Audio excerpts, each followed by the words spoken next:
Welcome to After Dark at the Fixed Ops Roundtable, featuring Katrina Ness, Vanessa Collins, and Ted Ings. This episode is brought to you by BG Products, partners beyond products. And now for your hosts, Ted Ings, Vanessa Collins, and Katrina Ness. Good evening, everyone, and welcome to the Fixed Ops Roundtable's After Dark show. Tonight, we have a very special guest. We have Nolan Armpriester joining us from the Kinley Automotive Group. So welcome, Nolan. It's great to have you, and this be your first introduction to the Roundtable. Thank you guys so much. Pleasure to be here. Looking forward to the event. Great to have you, my friend. Nice to meet you as well earlier today on our recording for the Roundtable. Vanessa Collins, I see comments rolling in, so I guess we are live tonight. We are. We have Roger Conan from Houston. Good evening. So happy to have you joining tonight. Katie Mears is in the chat. Katie, thank you so much for the call earlier today. And this is the gentleman that we talked about, Nolan Armpriester, and he is the new king in mobile service. Tony Owens, can you believe that? You're a Ford dealer. Tony, I don't know if you know about Nolan, but Tony works for the Germain Motor Company in Dayton, Ohio. Nolan. Awesome. Big Ford store. So Tony runs a big shop and a lot to get into tonight, but really exciting. So Katrina, Nolan reached out to me about a week ago. And as you know, we're almost done putting the event together from May 12th to the 15th. And, you know, he told me what he's doing in mobile, and I said, I got to check it out. I've never heard of you. So here he is, and it all checks out with Ford, and he's number one in mobile service. And Katrina, I know you and Vanessa spent time with our friend Ed Roberts at Bozard. Yeah, so Vanessa and I are quite familiar with mobile service, and getting to meet Nolan tonight and hear about how his mobile service operation runs is going to be really exciting to learn about that and the large volume of service that they do. Nolan, whereabouts in Pennsylvania are you located? So we're in Berks County, Pennsylvania, about 30 miles north of Reading. So maybe for people not familiar with Pennsylvania, about 50 miles west of Philadelphia. Okay. All right. And I think I mentioned you, Fred Bean's country, but that's a little what, south and east of there, right? They're everywhere. So they're kind of surrounding us, but we deal with them the best we can. All right. Well, very good. Congratulations on your success in mobile. How many vehicles in the fleet, and how big is that exactly? We're currently running 33 vehicles between F550s, Transits, and Escapes. Currently just a little bit over 30 technicians, and we have staggered shifts, so we do operate in 3 separate shifts in our mobile operation. Yeah, and Nolan was telling me that they don't just have a large mobile fleet, but they also have a large, amount of service bays. So you guys are just high volume producers for service and fixed ops. We are believers in fixed ops. I mean, fixed ops are the heart of every auto group. So as long as, fixed ops can have 100% absorption, then everything up front is just icing on the cake. So we really try to focus on fixed ops and make sure that we take care of, the dealership and the store itself with fixed. And like I said, the rest is just free money at that point. Nolan, go back to something you said just a minute ago. You said you run 3 shifts. You do that with mobile, 3 shifts. We do. So we run an early morning shift, typically 4 a.m. to 2 p.m., which is more of our inspect side. We run traditional mobile B2C and B2B from 7 to 5. And then we do run mobile fleet from about 2 in the afternoon till 12 in the morning.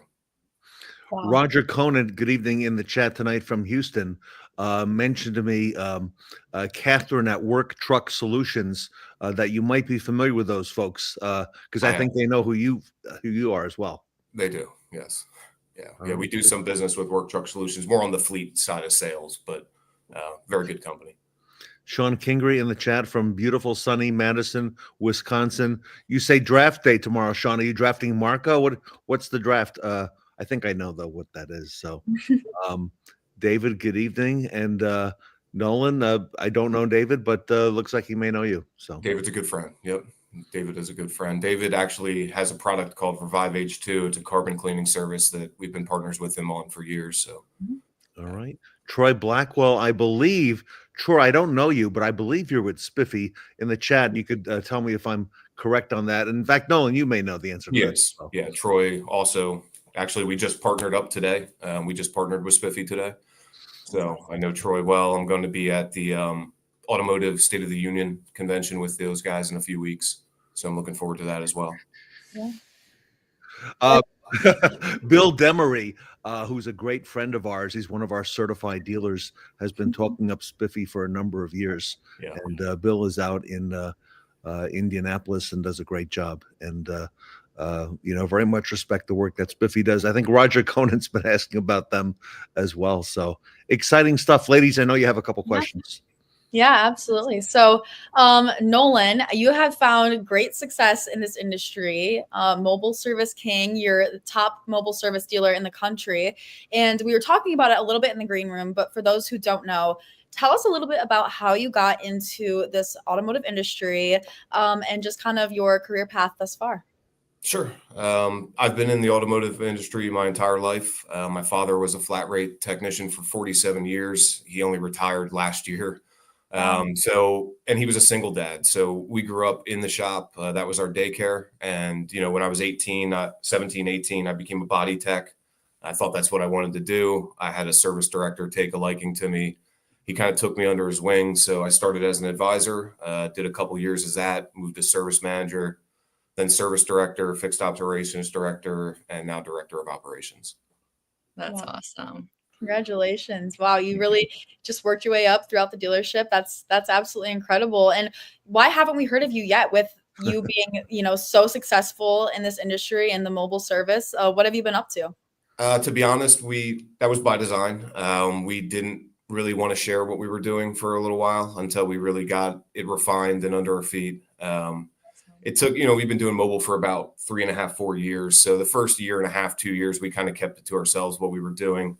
But over the past 1.5 years, it's been tough to keep it under wraps anymore. Yeah. So, and we want to share with the industry. It really is the future of what we're doing. So, hopefully we can get more people involved, because I truly believe anybody that doesn't is going to fall behind real soon. So why do you think that mobile service is the future of the industry and servicing vehicles? I feel like I talk about this every day, but, Amazon and Ted and I talked about this earlier, but Amazon changed the way we do business, right? 10, 15 years ago, they disrupted everything in a retail space. And, as our customer demographic keeps getting younger and younger as we go, the demand for these remote services are going to keep increasing.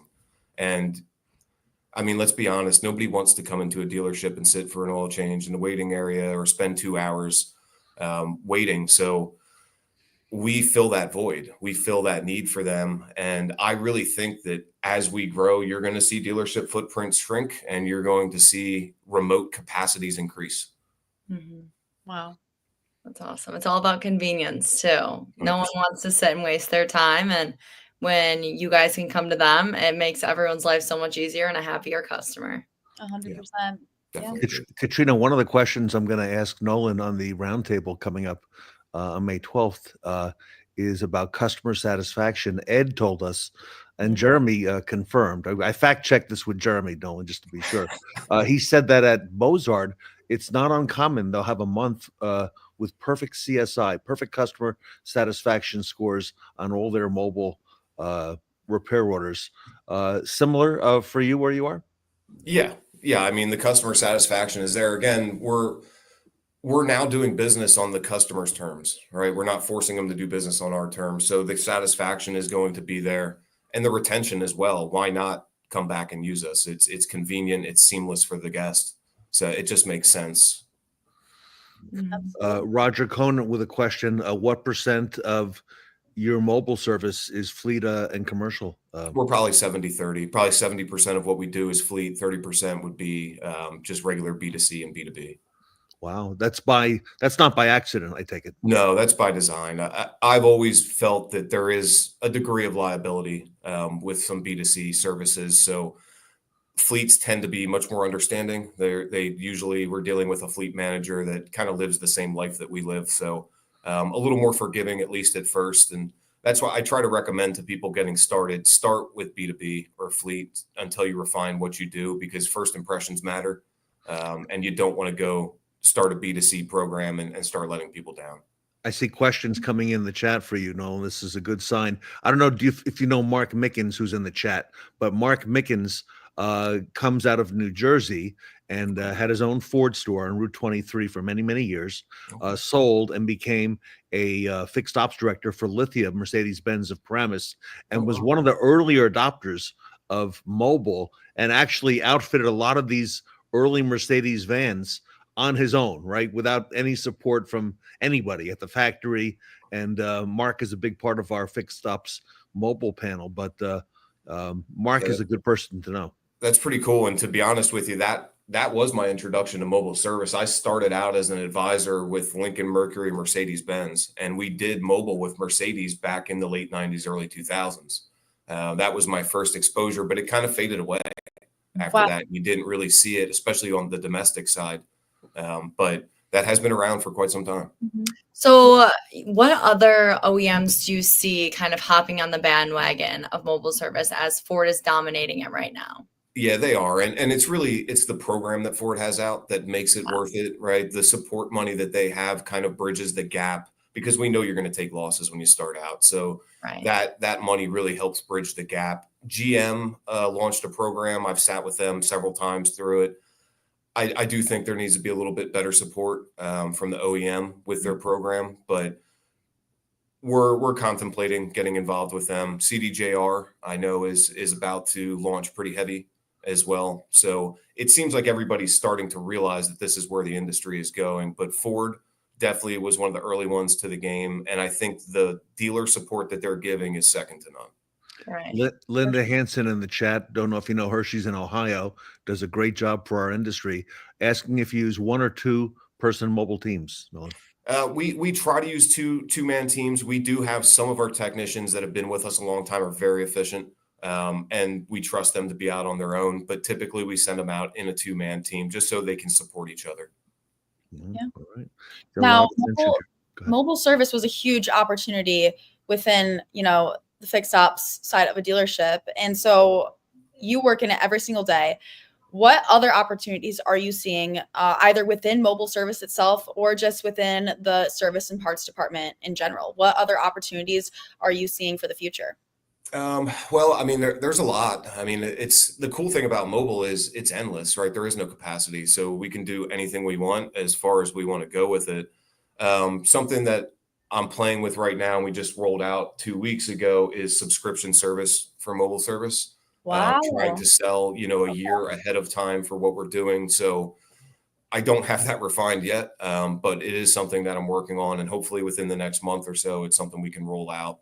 But as far as inside a brick and mortar, I mean, it's endless, right? Production management, accountability management, processes. We could talk forever about brick and mortar, but I do believe the true opportunity right now for everybody is on the road. Yeah. Yeah. And then what about AI? So we're talking about opportunities and growth in the industry. I'm a big believer in AI. We have a bunch of AI products here right now. And we, as an auto group, have been working with an AI company and helping to develop a new AI tool that's coming out. It's going to kind of do a bit of everything from variable to fixed. So we're really excited for that. I can't talk too much more on it yet, but hopefully within the next couple months, we see that roll out. And how do you see a lot of work in the mobile service area with AI as well in terms of scheduling or anything like that? Definitely. Yeah. I mean, AI really, it's going to fit in every corner of a dealership at some point. So I just think that, everybody should try to adopt it in some way or another, because it is helpful and it can minimize the amount of employees that you have to use for a specific project. There's just so many uses for it. I use it pretty heavy for reception right now, and that has been awesome. The amount of calls that were dropped at our stores was unacceptable. There were a lot of customers that couldn't get through, and using AI, if 1,000 customers call my store right now, every call is answered on the first ring. So it's there's some beautiful products out there for sure. For sure. And I feel like AI is great for customer convenience and just, for the future of the industry and across all industries really. But there's also that value of human interaction. A lot of customers, when they call, they want to be talking to a person. So how do you find that good balance between, AI to help with customer convenience and for yourself, but also that human interaction component? That's a little tough because, there's a certain demographic of customers that they don't want AI, right? They want to talk to a human. So, our AI is set up that if there is any negative tone or if the word human is said or anything, it transfers the call immediately. Because we do recognize that, especially some of the older demographic that we're using, they want to talk to somebody. Yes. A lot of the younger demographic, they're used to AI, they're used to being prompted. So they kind of just go along with the program, but we have to be flexible and, be understanding of who we're dealing with. Definitely. Roger in the chat, my ears perked up when he said subscription. Okay, for applying that to mobile and perhaps the fleet business. And Roger's very entrenched in that B2B community and business, and that's something we've talked about as well. So good going with that. I know you're onto something with that. We're trying for sure. Richard Lupo's in the chat tonight. Apple-Tree Honda and Acura down in Asheville, North Carolina. Richard, welcome. Thank you for being a big part of what we do. A lot of interest in mobile, and you're an overnight success, Nolan. You just did this like that. I wouldn't say it was overnight for sure. Yeah, a lot of hard work, but again, it was worth it. And I'll be honest, at first it was tough for me to even see the forest through the trees. But once we really got rolling, it's hard to deny what's out there and the demand for it, especially on the fleet side, just eliminating downtime, being that solution for them has been huge. Okay. And I think you're a Ford dealer, I think there are some advantages to being a Ford dealer right now. Ford is very much in the mobile mode, and they've also offered some incentives for dealers to be able to help with the purchase of all these vehicles that you've got, Nolan. Wow. Right. Yeah. I mean, Ford's program really does support the dealer. And again, it's a huge investment, and you can't really jump into mobile unless you have ownership that believes in it and that's willing to invest in it, because it takes a lot of time, a lot of resources. You're going to be pulling a lot of employees away from what they may be supposed to be doing to help with the mobile side to get it started. So that money that Ford supports the dealers with really does help bridge that gap until you become profitable. And then once you become profitable, again, it's just extra income each month. Yeah. And running the multiple shifts really makes sense. So that's very innovative, Nolan. I like that a whole lot. Yeah. And there's a lot of accountability that goes into having techs out and employees out on the road. So what is accountability management, and why is it so important on a daily basis in your operations? I mean, accountability management is everything, right? So everything starts with a vision. We all have to understand what we're trying to do. Once we have that vision, we're going to write processes that support the vision. And then once we have our processes set, then we can create objectives. We can start to measure them with reporting, and then just inspecting what we expect every day. I mean, I hate to oversimplify it, but it really is that simple, right? We all have to be on the same page of what's expected, and then we have to hold each other accountable to it in order to be successful. So I know it sounds simple. It's not, but that is really there is to it. So. Great question from Kevin Wagner in the chat. Tech retention is a challenge. Are techs more open to a mobile role via a more steady income?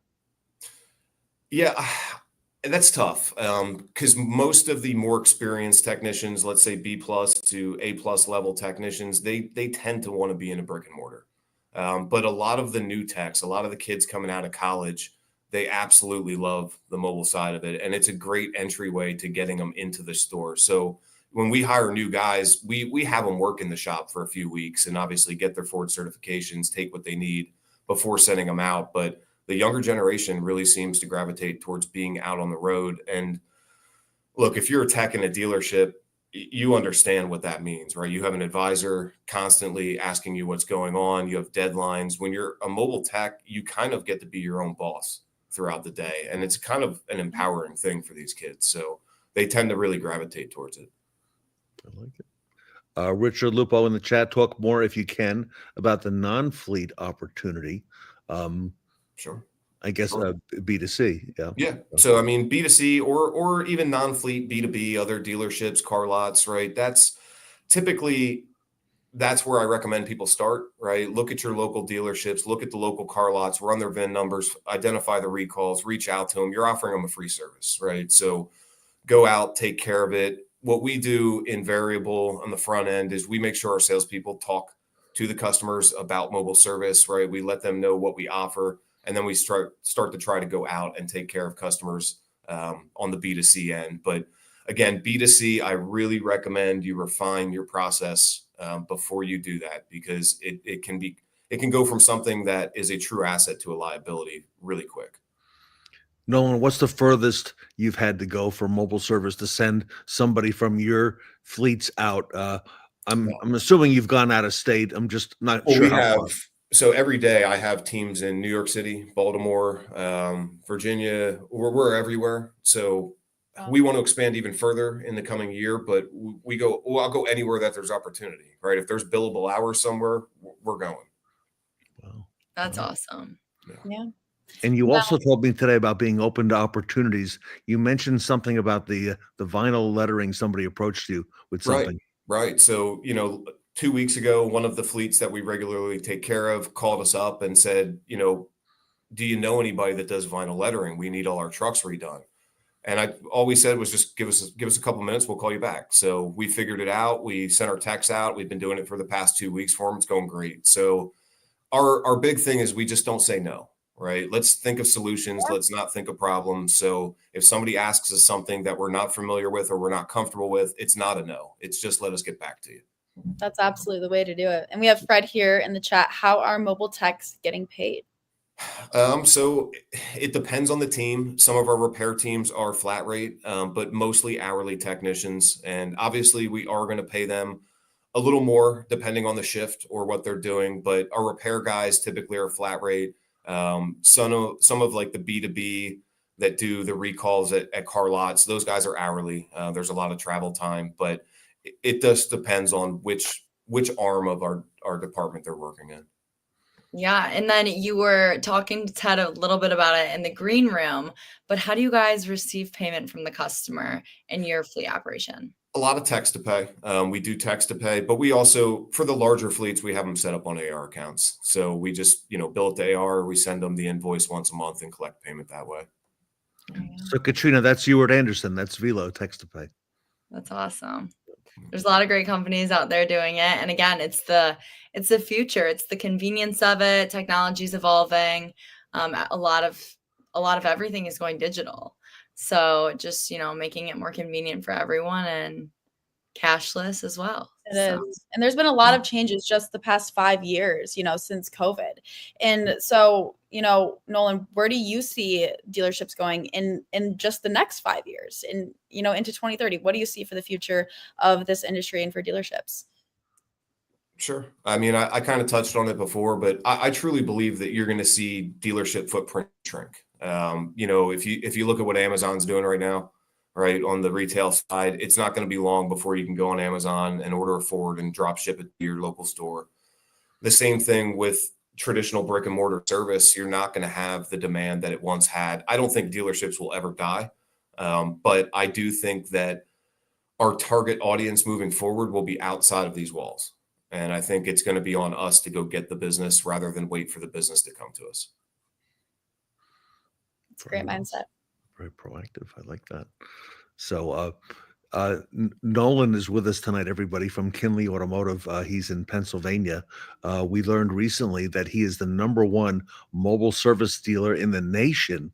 Congratulations, Nolan. And give us the numbers again. How many ROs last year? How many trucks? And again, where are you located? In some nice, sunny, warm climate?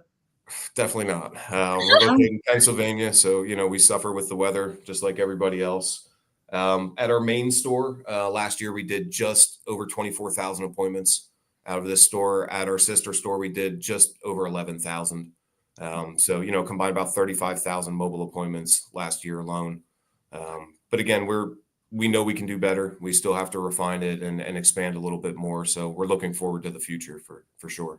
Now, wait, you know that what they say about stores in the north, it gets cold here in the winter. How do you do mobile service? No, you've never heard this. How do you do it in the winter? What do you do? It's tough. I mean, obviously, a lot of the fleets and the larger fleets that we deal with are very accommodating to us, and they will allow us to work inside their facilities at times. But we have to plan for the weather, right? So if we have a snow day, let's say Wednesday is a snow out, then we just make sure that, look, everybody's going to work Saturday, unfortunately, that week, and we can't let production suffer because of weather. We just have to find ways around it. It's solutions instead of problems. How do we make this work instead of just having to deal with it as a problem? What's next on the horizon? What do you see? I know Katrina asked you about AI. Robert Miggs in the chat tonight. A lot of activity on mobile, but what do you see coming next? I mean, we were looking yesterday on a panel about a robot bringing out parts to the techs with Tully in the shop. I mean, all kinds of things and innovations are happening. Yeah, I mean, it is an exciting time, especially on the fixed ops side. There's just a lot of opportunity, a lot of things happening. I do think you'll continue to see mobile be a driver moving forward, just because it really is where the industry is going. But AI, again, that's going to be a huge player. I think that the dealerships that aren't getting with AI or mobile are just lying to themselves right now. And again, none of this stuff is going anywhere. So the sooner you can get with it and understand it and make it a part of your process, I think the better off you'll be as a dealership. Recalls, Busy Car has been a big component. So has Recall Masters as well. Yep. I know you're familiar with both of those names. Yeah, we're partners with Busy Car. We use them. And like I said, we just partnered up with Spiffy as well. So there's a lot of good players out there. I mean, I know you mentioned, Bozar. There's a lot of good dealers that do understand the value in what we're doing. And they're benefiting from it. These are the stores that are standing out. So we just hope to be able to continue to contribute and, have a name in the space. Yeah. That's awesome. Great name. What do you think, ladies? I think it's incredible. Congratulations on, everything you've done so far in your career and rising through the ranks and being the mobile service king. I mean, you have a lot to be proud of, and we're so happy that we were able to have you on and share your best practices with our audience. Thank you so much. I really appreciate the opportunity. I hope we can do it again for sure. Question from David here in the chat. Can you share how you implement the inspection techs and follow up with the repair techs? So we do a lot of DOT inspections for larger fleets. So we have inspect teams that will go out and perform the DOTs. Obviously, there's a charge for the DOT, and then a repair team follows them typically the next day, or as long as we sell the work that we've identified, we typically go back out and then take care of it from there. Okay. I heard a little bit about the inspections. So DOT is Department of Transportation, I'm correct. presuming. Okay. Yep, all right. Now, do they pay for that, or is there the customer pays for it? The customer pays for the inspection, and then obviously any work that's identified, we'll try to follow up and send a repair team out to take care of it. Nolan, I know there's a university up in Michigan, up north, about 2/3 of the way up, that has automotive students, and they would probably love to have somebody come in, an adjunct professor or somebody, and talk about mobile service and what you do with dealerships. I bet you'd get a huge audience at I'd love Northwood. to do it. Yeah. What do you think, Katrina, Vanessa? I love it. I think Nolan would be the perfect addition to a lot of our curriculum, and also just a good face to have on campus during the duration of the school year. Absolutely. And they do a lot of stuff remotely too, Nolan. So yeah, very cool. All right, everybody. Here he is, Nolan Armpriester, new to the Fixed Ops Roundtable, not new to Fixed Ops or to mobile service, #1 in mobile. Nolan, congratulations. We have a great interview coming up on the Fixed Ops Roundtable. When is that event, Katrina? Here it is. Okay. It's coming up really fast. So make sure to get your complimentary tickets. Again, they're complimentary. The event is coming up May 12th through the 15th, 9 a.m. to 4 p.m. Eastern, a 4-day event. Again, complimentary tickets. So secure your seat and make sure to tune in to hear all about the best practices in the automotive industry and our ever-changing, rapidly changing industry. This is where you will hear it all. How many speakers do we have at this event?